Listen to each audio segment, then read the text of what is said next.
Doctor Bretón, cuando usted guste ya podemos comenzar. Tenemos más de 70 asistentes hasta el momento. ¿Listo? ¿Ya? Sí, doc, cuando usted guste. Ya estamos al público. Bueno, muy buenos días. Mi nombre es César Bretón, soy electrofisiólogo pediatra y en nombre del Colegio Colombiano de Electrofisiología les doy las gracias por estar acá en esta mañana compartiendo unos conocimientos sobre el tema de síncope en pediatría, un tema muy frecuente para nosotros, los que nos dedicamos a la cardiología pediátrica y en general a la pediatría.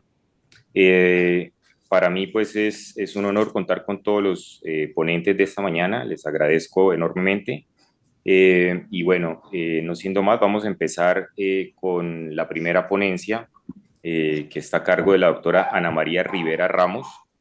La doctora Ana María es fisiatra egresada de la Universidad de La Sabana y actualmente es fisiatra en la cardio en el Instituto Nacional de Cancerología.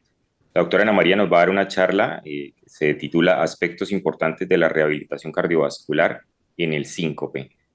Doctora Ana María, muchas gracias y adelante con su presentación. Bueno, muy buenos días. Muchas gracias, doctor César, por la presentación. Me disculpo de antemano porque en este preciso momento tengo un problema para iniciar video. Espero solucionarlo después para que me vean y poderme presentar de manera personal, pues. Agradezco por la invitación al Colegio Colombiano de Electrofisiología Cardiovascular, pues para participar de este simposio desde nuestra práctica como rehabilitadores. Entonces, pues digamos que la charla se titula Aspectos importantes de la rehabilitación cardiovascular. Entonces, pues voy a empezar hablando algo pues acerca del síncope porque es importante. No voy a ampliar tanto en el tema porque pues digamos que de charlas posteriores a la mía pues se va a hablar acerca del diagnóstico, del tratamiento, entonces pues no va a hacer tanto énfasis. Pero pues es importante conocer que el síncope pues es esa pérdida repentina y transitoria de la conciencia asociada al tono, a la pérdida del tono postural con una recuperación espontánea incompleta secundaria pues a alteraciones del suministro de oxígeno. Y pues recordemos que el cerebro, pues para funcionar sus principales motores son el oxígeno y la glucosa. Hablamos del síncope cuando está esa pérdida transitoria de la conciencia y del tono muscular. Hablamos de presíncope cuando es esa sensación de estar a punto de desmayarse, pero permanecer consciente, pero hay una pérdida del tono postural. Muchos de los pacientes que nosotros recibimos en rehabilitación cardíaca están en este punto, y pues el mareo es ese síntoma prodrómico más común pues del síncope, pero es un síntoma realmente muy inespecífico. Se caracteriza pues por ese pródromo que puede durar segundos a minutos. El lapso de presentar el pródromo a presentar el episodio de síncope pues es muy corto. Se puede dar mareo, náuseas, palidez, diaforesis, visión borrosa, cefalea. Es importante entrenar a nuestros pacientes en este punto, ¿sí? Para nosotros, desde la rehabilitación, en este punto hacemos algunas cosas como las medidas abortivas del síncope que nos llevan a pues limitar y evitar ese episodio sincopal. Nosotros les explicamos a ellos que pues realmente hablándolo desde el punto de vista pues del síncope vasovagal, la principal alteración es, el principal problema es la caída, ¿no? Dónde caen los pacientes, cómo caen los pacientes y pues esos accidentes que se pueden producir. En cuanto a la prevalencia, pues ahí se presenta hasta el 15% de los niños y adolescentes que sufren un evento sincopal entre los 8 y los 18 años. Uno de cada 2 a 3 niños va a presentar un síncope antes del final de la adolescencia, entonces es una patología bastante prevalente. Desde el punto de vista etiológico vamos a tener causas que son cardíacas, disfunción autonómica y las que son extracardíacas. Y acá es muy importante establecer las etiologías de tipo cardíaco, porque finalmente son las que más nos van a producir muertes súbitas, son las que con las que tenemos que estar muy, muy atentos. Son las arritmias, principalmente las taquiarritmias, las bradicardias son poco comunes en estos grupos, cardiopatías estructurales. Dentro de las patologías cardíacas que nosotros tenemos que tener en cuenta que nos pueden llevar a muerte súbita y que finalmente sí en ese punto nos limita un poco el ingreso a los programas de rehabilitación, es el síndrome de QT largo porque nos puede producir una taquicardia ventricular polimórfica. Esta puede ser congénita o adquirida. La congénita pues está en relación al síndrome de Romano-Ward y es autosómica dominante, y a nivel recesivo encontramos el síndrome de Jerwell-Lang-Nielsen. Están los síndromes de QT corto, congénitos, que nos producen muerte súbita, síncope y fibrilación auricular. Está el síndrome de Brugada, la taquicardia ventricular polimórfica por catecolaminas, y los síndromes de preexcitación como el síndrome de Wolff-Parkinson-White. Tenemos otras causas también que son importantes tenerlas en cuenta, y son los trastornos electrolíticos. Las hipercalemias mayores a 7 presentan pues alteraciones en la función de la conducción cardíaca. La hipopotasemia menor a 2.5 nos va a llevar a una debilidad muscular, a arritmias, incluidas pues la taquicardia paroxística auricular, ritmos de la unión, fibrilas o el Thorson Points. La hipomagnesemia más la hipocalemia nos va a llevar a taquicardia ventricular polimórfica, y la hipocalcemia a una prolongación del QT. También están el envenenamiento, que presenta pues un daño directo a nivel cardíaco. La cardiopatía estructural, sea reparado o no, pues puede provocar un síncope debido a las arritmias y la reducción del gasto cardíaco, principalmente durante el ejercicio, y se asocia a miocardiopatía hipertrófica. La cardiopatía congénita tiene un riesgo alto de arritmias malignas, principalmente aquellos pacientes con tetralogía de Fallot con estenosis aórtica. En mayores de 10 años pues se presunta una obstrucción significativa y o insuficiencia aórtica, que pues nos va a aumentar ese riesgo. Anomalías de la arteria coronaria, pues cuando el paciente se expone a ejercicio y tiene alguna anomalía de este tipo, nos puede llevar a que se comprima, y pues puede producirnos una isquemia miocárdica, un síncope y una muerte súbita, la miocardiopatía dilatada y la miocarditis aguda. En cuanto a la disfunción autonómica, que es aquí donde nos movemos un poco más nosotros, estamos con el síncope vasovagal, tenemos la hipotensión ortostática disautonómica y los síndromes de taquicardia ortostática postural. Entonces, pues el síncope vasovagal o neurocardiogénico es el más común. No se da tanto en menores de 10 años, es su grupo, digamos que más prevalente es entre 10 a los 12 años, frecuentemente se da en adolescentes, especialmente en las niñas, y pues hay una interrupción brusca de ese tono vasomotor que lleva a una hipotensión arterial. Se genera una respuesta vasodepresora o una bradicardia como una respuesta cardioinhibitoria. Usualmente lo que nosotros vemos es que las respuestas son mixtas y tenemos estos dos tipos. Hay pues alteraciones del flujo sanguíneo, la frecuencia cardíaca y la presión arterial. Cuando nosotros estamos en bípedo o una postura erguida, lo que normalmente pasa es que haya una reducción del gasto cardíaco con un aumento de la frecuencia cardíaca. La presión arterial realmente no tiene casi cambios, o sus cambios son demasiado ligeros, y hay una disminución del 6% del flujo sanguíneo cerebral. Durante el síncope vasovagal, lo que pasa es que hay una dilatación periférica con hipotensión y bradicardia, una disminución de la perfusión cerebral, y el presíncope, que es lo que vamos a observar en la figura de arriba. En cuanto al vasovagal, disminuye la frecuencia cardíaca y disminuye la presión arterial. En cuanto a la hipotensión ortostática disautonómica, va a haber una alteración de esa vasoconstricción adrenérgica que normalmente hay en las arteriolas y en las venas. Hay una hipotensión, pero no hay un aumento reflejo de la frecuencia cardíaca. Estos pacientes usualmente solo experimentan mareo, realmente no se ven esos síntomas disautonómicos que sí vemos en el vasovagal. ¿Y cómo hacemos el diagnóstico? Pues haciendo una medición de la tensión arterial del paciente en supino y en bípedo, y cuando la diferencia de estas entre la sistólica y la diastólica es más de 20 a 10 milímetros de mercurio respectivamente dentro de 3 minutos, pues podemos estar frente a esta patología. Y el síndrome de taquicardia ortostática postural es pues una neuropatía autonómica que afecta predominantemente las extremidades inferiores. Hay acumulación de líquido venoso en el decúbito con un retorno venoso y un aumento resultante de la descarga simpática, lo que va a llevar a una taquicardia. Y hablan más o menos que el diagnóstico se hace cuando hay una diferencia de 30, o sea, aumenta del basal en 30 latidos por minuto o 120 latidos por minuto. Estos pacientes presentan principalmente fatiga crónica, intolerancia al ejercicio, palpitaciones, mareos y náuseas. Y otro, que son los síncopes relacionados con el ejercicio. La mayoría de esto se produce por una acumulación de líquido en las venas de los músculos que están, y esas piernas que están vasodilatadas, con una hidratación inadecuada y temperaturas ambiente elevadas.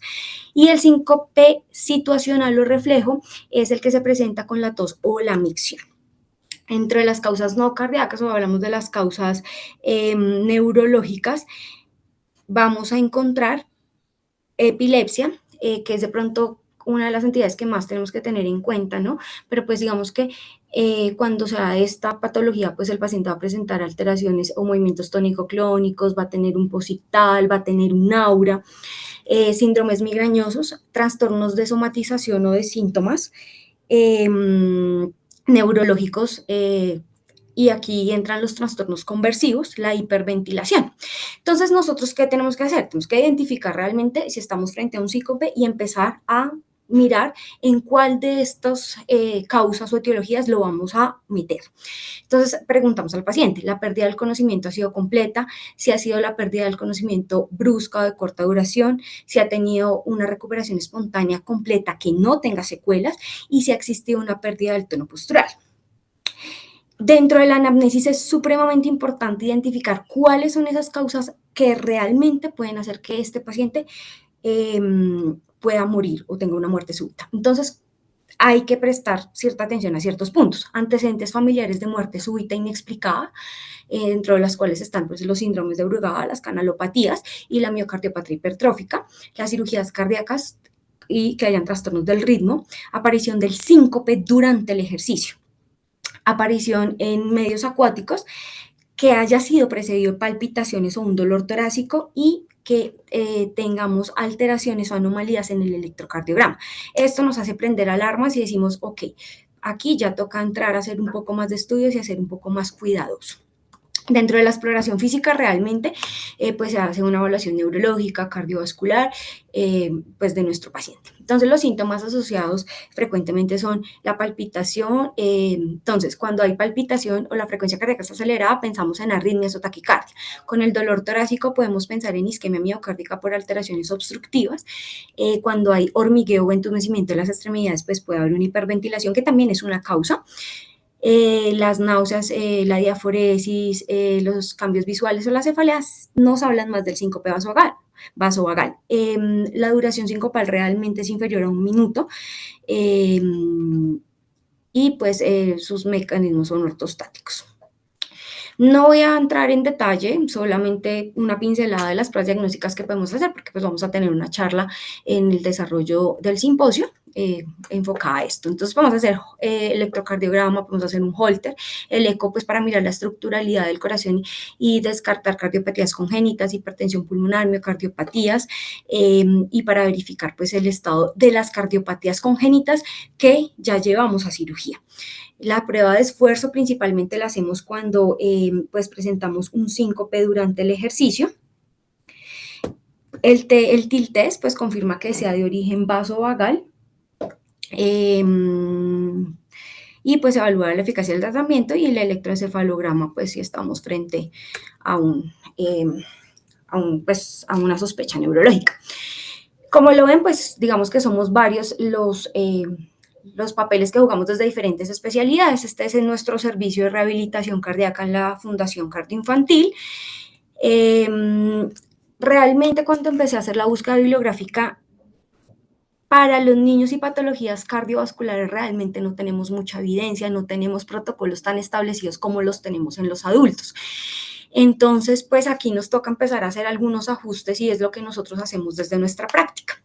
Entonces, dentro de revisiones sistemáticas y metaanálisis que se han hecho, pues acá nombran el de Hawking, los pacientes con eventos sincopales tenían un deterioro en los dominios de la salud física, mental, y son factores muy importantes que influyen en la calidad de vida, más que todo en los niños y en los adolescentes, porque pues ellos están en una actividad y en un rol social todo el tiempo, juegan, van al colegio. Entonces el síncope comienza a ser una limitante para todo el desarrollo de todas esas actividades. Entonces debemos hacer un abordaje que tiene que ser pues integral, perdón, un momentico, tiene un abordaje integral, implementar estrategias que mejoren esa capacidad cardiovascular, ese control autónomo y la calidad de vida, y aquí entra el ejercicio.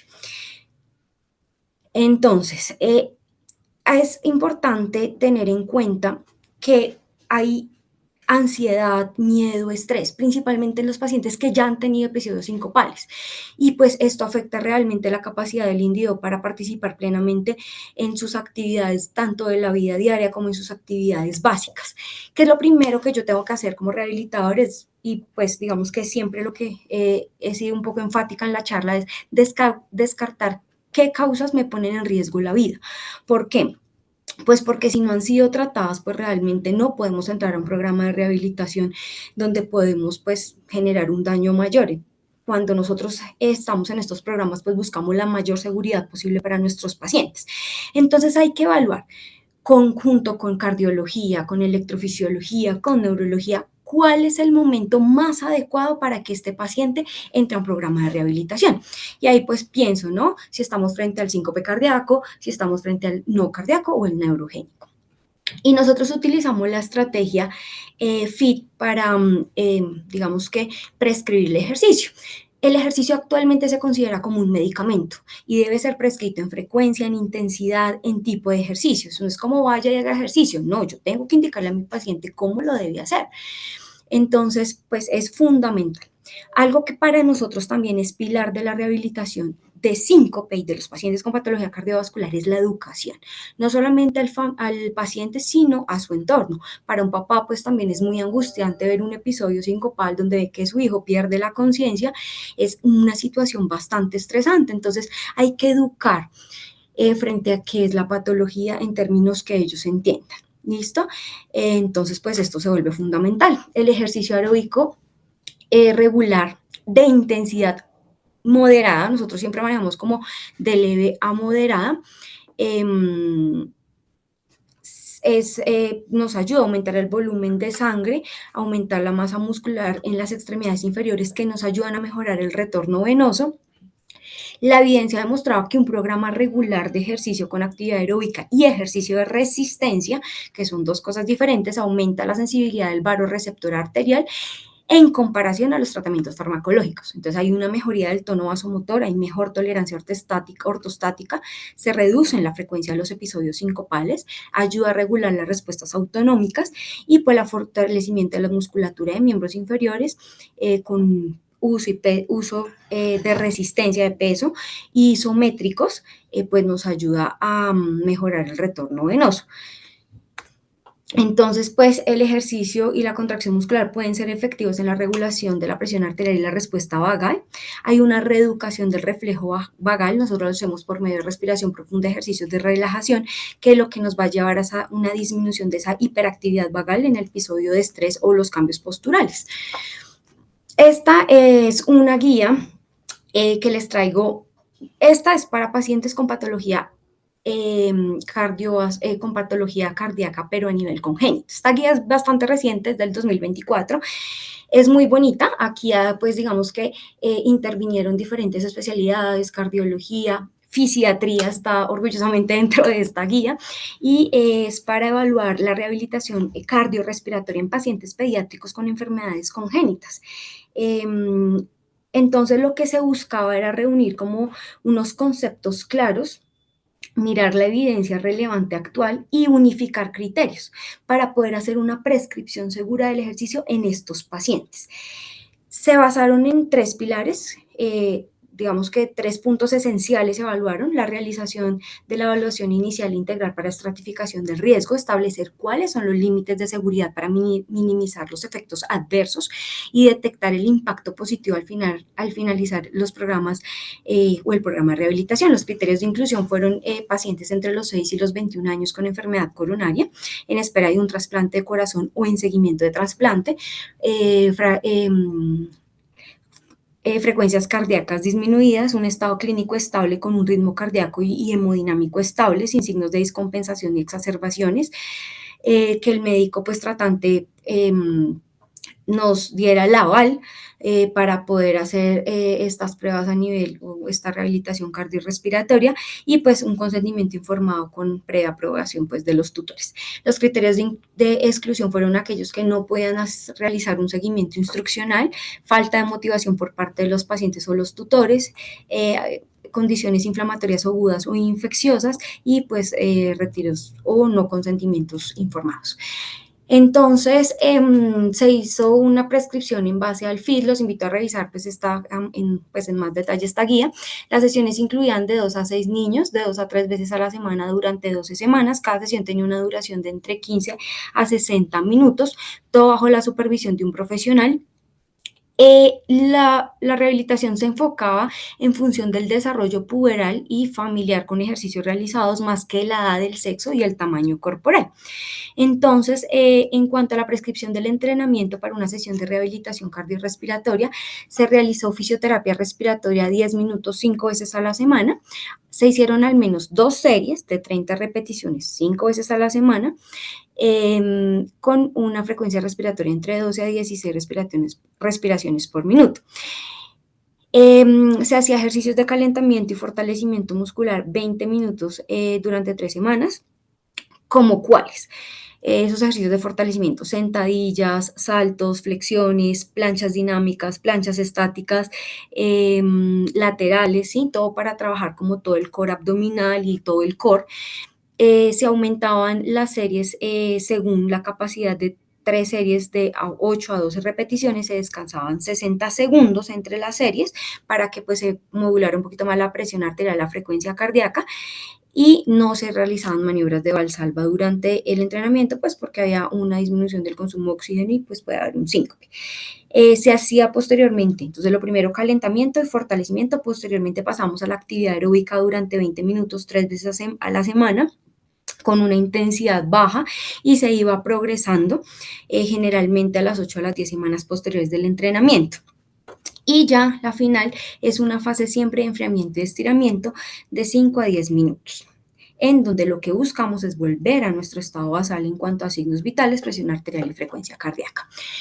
Entonces tenemos ejercicios aeróbicos y de resistencia. La frecuencia por semana del ejercicio aeróbico fue de 5 a 7 días con una intensidad de carga moderada con tiempo de 60 minutos. ¿Cuáles podían ser estos ejercicios aeróbicos? Correr, saltar la cuerda, saltos de tijera, ciclismo, nadar. La resistencia, la frecuencia era de 3 días, era de intensidad ligera moderada, el tiempo de 30 minutos y lo que hacíamos era pues sentadillas, planchas, etcétera. Nosotros podemos calificar esa intensidad del ejercicio basado en el entrenamiento aeróbico por frecuencia cardíaca máxima y lo clasificamos en niveles bajos, moderados, vigorosos y altos. Usualmente nosotros en rehabilitación cardíaca usamos intensidades bajas a moderadas que van entre el 50 al 70% de la frecuencia cardíaca máxima, claramente individualizando cada uno de los pacientes y cada uno de los casos. Para la evaluación de la percepción de la intensidad del ejercicio, este es como el equivalente al BOR en niños, que es el EpiInfant, y este fue el que usaron ellos para pues evaluar esa sensación de cansancio con ejercicio. Es súper importante durante las sesiones evaluar esto porque eso también nos ayuda y nos habla sobre qué intensidad está sintiendo el paciente con el ejercicio que estamos haciendo. Este es uno de nuestros grupos de rehabilitación cardíaca. La niña la ven como con la sudaderita de color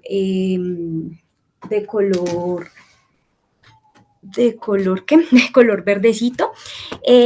Como ustedes pueden observar, nosotros no tenemos o no hay, pues que conozca acá en Bogotá, grupos de rehabilitación cardíaca netamente para niños. Entonces, estos niños están inmersos en un grupo donde hay adultos. ¿Qué hacemos nosotros? Individualizamos cada paciente, hacemos las cargas, el ejercicio aeróbico lo prescribimos para ella. Durante la sesión siempre están acompañados del tutor o del cuidador, especialmente pacientes con un síncope. Y eso lo hacemos tanto para adultos como para niños. ¿Por qué? Pues porque se puede dar el episodio sincopal en cualquier momento y pues quien está inmediatamente y quien nos va a dar como esas alertas es el familiar. Entonces, pues el ejercicio aeróbico y de resistencia se debe hacer a bajas cargas en niños de 3 a 5 veces a la semana con una duración de 30 a 60 minutos. Esto debe ser lento y progresivo. Primero porque todos entran con temor, entra el padre, entra con temor el niño, entra con temor porque no quiere sentir esa sensación.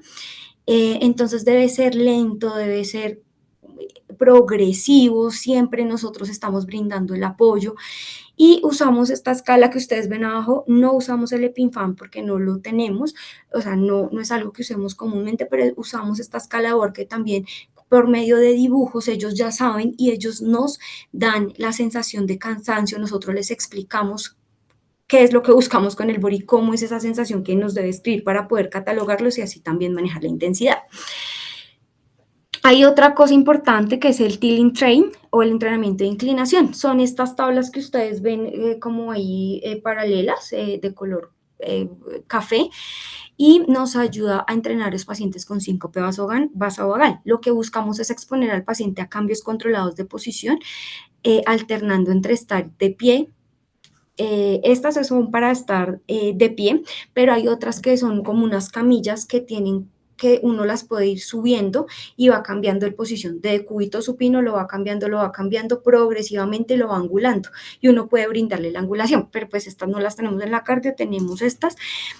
Mejoran la respuesta cardiovascular y la tolerancia ortostática. Siempre debe estar con supervisión médica y pues monitoreo de los síntomas, porque durante la realización de esto, pues puede presentar síntomas. Entonces, lo que buscamos es, primero, en una posición supina, hacemos una inclinación gradual para optar una posición, como ir adoptando una posición de bípedo. Las alternamos y las adaptamos gradualmente. Lo que buscamos es, pues, la duración y la frecuencia debe ser entre 15 a 30 minutos, varias veces a la semana. Pero bueno, esas tablas los pacientes no las tienen en la casa. Lo que podemos hacer es que aquí en el dibujo que ustedes ven en el piso, lo que yo les digo a mis pacientes es, tome por ejemplo una columna y mida de la columna 15 centímetros y ponga una cinta. Y eso es más o menos lo que tiene de inclinación las tablas. Entonces uno le pide al paciente que se quede ahí quietico con la espalda contra la pared, los pies a los 15 centímetros de distancia de la pared, que se apoye durante 2 minutos y que haga esto pues lo que más pueda, y eso lo hacemos durante 15 minutos. ¿Listo? Y estos ejercicios pues nos ayudan, los podemos hacer todos los días, pero siempre pues debe estar supervisando ahí el padre. La educación, supremamente importante. Entonces, lo primero que nosotros hacemos es explicarles de manera sencilla qué es el síncope. Reducimos ese miedo y esa ansiedad pues a desarrollar pues un episodio durante la sesión, y generamos y tratamos de darle confianza a nuestro paciente y hacer una percepción más positiva de su condición. Enseñamos a reconocer los síntomas previos a que nos dé ese episodio sincopal. Educamos frente a los cambios de posición progresivos y lentos, a la hidratación y mantener una presión arterial, pues porque la hidratación nos ayuda a mantener una presión arterial, es supremamente importante, a comer o llevar un snack salado. Siempre saben que ellos tienen que llevar su botilito, siempre, siempre, siempre. Técnicas de afrontamiento, bueno, aquí hay algo importante y es que también deberíamos tener técnicas de afrontamiento de apoyo de psicología para estos pacientes. Les explicamos que pues deben evitar estar mucho tiempo de pie o sentados o como en un mismo lugar. Involucramos a los padres y también pues les explicamos a los padres que pues es importante como toda esta información que nosotros les damos traspolarla hacia los profesores y al colegio, porque finalmente es donde el niño está pues una gran parte del tiempo y pueden brindarle un apoyo a ese paciente y no pueden, digamos, que entrar en pánico, sino saber realmente qué tienen que hacer. Entonces, identificamos los prodrómos, los desencadenantes. Entonces también les explicamos que, digamos, sitios donde haya mucha gente, conciertos, parques donde haya mucha gente, puede desencadenarle los episodios sincopales. Entonces hay que evitar un poco esto, los golpes de calor, entonces que cuando viajan pues tienen que tener un mayor consumo de líquidos, la ingesta de sal, les enseñamos las maniobras de contrapresión que ya se las voy a decir, en algunos casos, más en adolescentes, pues las medidas de compresión. Entonces, los niños menores de 10 años deberían intentar beber al menos 2 litros de agua al día. Para los adultos son como más o menos 4 si no hay restricción en el consumo de líquidos. Y esto ocurre también en los niños porque puede haber falla cardíaca. Entonces, pues nos tenemos que tener muy en cuenta esto. Y los niños de 10 años o más, pues al menos beber 2.5 de litros de agua al día. No encontré realmente imágenes en niños, pero estas son las maniobras que hacemos. Les decimos que hagan como un candado con sus manos, que crucen, o sea, identifican los síntomas. Me empezó a dar mareo, no sé qué, busco dónde sentarme. Entrelazo mis manos, comienzo a hacer fuerza en el bíceps, en el abdomen, cruzo mis piernas y yo les digo que hagan fuerza entre la entrepierna. Esas son como las maniobras de compresión que nos ayudan a subir ese tono vascular y a abortar el síncope. Entonces nosotros llamamos medidas abortivas del síncope. Si el síncope da, pues hay que tener a nuestro paciente en una posición segura, nos calmamos, les explicamos a los padres, no entramos en pánico, elevamos las piernas y pues ahí manejamos hasta que pues el paciente resuelva su episodio. ¿Cuál es nuestra experiencia desde rehabilitación cardíaca? Es per se súper importante, como lo he mencionado a lo largo de la charla y sigo muy insistente en esto, evaluar esas posibles causas cardíacas que nos pueden llevar a muerte. Entonces uno identificó esos pacientes. Nosotros hacemos intervenciones en 2 escenarios puntuales, intrahospitalarios y extrahospitalarios. Los intrahospitalarios los llamamos, la rehabilitación cardíaca se divide en varias fases, está la fase 1, 2, 3 y 4. La primera fase es la que nosotros desarrollamos de manera intrahospitalaria, las fases 2, 3, 4 son de manera ambulatoria.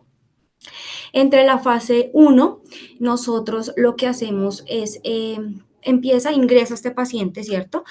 Cuando ingresa el paciente, cuando yo sospecho que tiene una causa potencialmente peligrosa, que ponga en peligro su vida y lo interno para pues hacer, lo hospitalizo pues para hacer toda la pesquisa. Entonces, bueno, empieza con la pesquisa, digamos que ya tenga todos sus estudios, se descartaron causas pues que no hayan sido, pues que no pongan en riesgo su vida y comenzamos con la fase 1. La hacemos de manera intrahospitalaria, empezamos con ejercicio, empezamos con todo el tema de educación para paciente y padres y pues todo el entorno. Si tenemos esas causas cardíacas que todavía no están resueltas, que pues pueden ser potencialmente peligrosas para ingresar a un programa de rehabilitación cardíaca, no iniciamos la rehabilitación, esperamos a toda esta evaluación con electrofisiología, cardiología, neurología, y esperamos tratamientos. Por eso les digo, es importante evaluar en qué momento en conjunto multidisciplinario va a ingresar este paciente a rehabilitación. Ahí aún no iniciamos. Listo. Pero tenemos el paciente que intrahospitalariamente dijimos, sí, es un síncope vasovagal, iniciamos la fase 1 y luego ya damos orden para hacer toda la fase ambulatoria, que lo hacemos pues en estos gimnasios, pues gimnasios por llamarlos de alguna manera, en donde hay un fisiatra, donde hay un terapeuta, fisioterapeuta entrenado en rehabilitación cardíaca y en conjunto nosotros pues hacemos toda la prescripción del ejercicio, estamos muy pendientes durante toda la sesión. Digamos que el síntoma principal en ellos es el mareo, uno ya empieza a generar ciertas destrezas y ya sabe, ya empieza a conocer el paciente, ya cuando, bueno, te sientes mareado, ellos ya empiezan con medidas de aborción del síncope, comienzan a hidratarse, o sea, ellos ya empiezan también a manejar y a tener control de su patología, lo que también les brinda una autonomía y una mayor confianza, y eso pues tiene un impacto sobre la calidad de vida. Entonces pues hacemos todo el programa, siempre es dirigido, lo vamos adecuando pues diferente, pues en relación a si son niños pequeños, pues generamos un juego con pelota, miramos si pues dependiendo de la edad, ¿no? Usualmente ingresan niños de 6 años, tenemos unos un poquito más chiquitos que tengan un buen seguimiento instruccional y pues dependiendo también los subimos a máquinas. Entonces, pues la invitación es a tenernos en cuenta, este es mi grupo de trabajo en la Fundación Cardioinfantil. De verdad, pues es una invitación a tenernos muy en cuenta. La rehabilitación realmente no solo es esa parte física, sino también esa parte emocional. El adolescente se da cuenta que hay más adolescentes que tienen síncope, que no es el único, que puede mejorarse, entonces también se vuelve como un apoyo. y de verdad los pacientes pues son muy felices en estos servicios. Muchas gracias por su atención y quedo atenta a cualquier pregunta que tengan. Bueno, doctora Ana María, muchísimas gracias. Una charla muy completa, me adelantaste gran parte de la mía. Vamos a mirar ahorita algunos puntos específicos y realmente dar más el servicio de fisiatría y todo el complejo de rehabilitación cardiovascular que a veces lo pasamos por alto. A veces simplemente les damos recomendaciones a los niños para que hagan la rehabilitación en la casa y vemos cómo de una forma mucho más organizada y estructurada se puede llevar a mejores resultados, ¿no? Doctor César, qué pena le Bueno, interrumpo un momento. No les hablé de algo que también nosotros hacemos, que es la telerehabilitación. También tenemos grupos virtuales de rehabilitación, entonces los niños también participan. De pronto, pues les queda más fácil por colegio, o si de pronto no sé, por ejemplo, son de Chiquinquirá y no pueden ir a Tunja, que es el centro de rehabilitación cardíaca más cercano que tienen. Entonces, también durante esas sesiones nosotros estamos muy pendientes de ellos, papás están ahí con el agua, todo, y también, pues, es una oportunidad grande que se ha dado y se dio después de la pandemia para que ok. pudieran hacer mayor participación. Sí, perfecto. Doctora, una preguntita antes de iniciar la charla. ¿Tú nos sugieres de entrada más o menos cómo formular la rehabilitación? Que es algo como importante para dejar claro cómo lo podemos formular. Bueno, lo primero es siempre tener una causa que no sea potencialmente riesgosa para el paciente, ¿no? Porque estos programas de rehabilitación prima la seguridad del paciente, siempre. Sí, entonces si yo ya descarté todas esas causas esos puntos que hablamos como claves, le puedo empezar a decir que empiece a caminar, que empiece, digamos, con media horita en terrenos planos, no en terrenos inclinados porque el gasto es mucho mayor, ¿sí? Podemos empezar a hacer algo más que todo de caminata. Y, y en cuanto ya específicamente a terapias, terapia física, terapia de rehabilitación, ¿cuántas sesiones semanales, por cuánto Bueno, tiempo? nosotros manejamos, pues, para el programa para síncope es un poquito más reducido, porque digamos para otras patologías casi que nuestro programa son 72 Ok. sesiones, para otras patologías. Para síncope, pues es un poco menor, también lo vamos evaluando dependiendo de la evolución del paciente.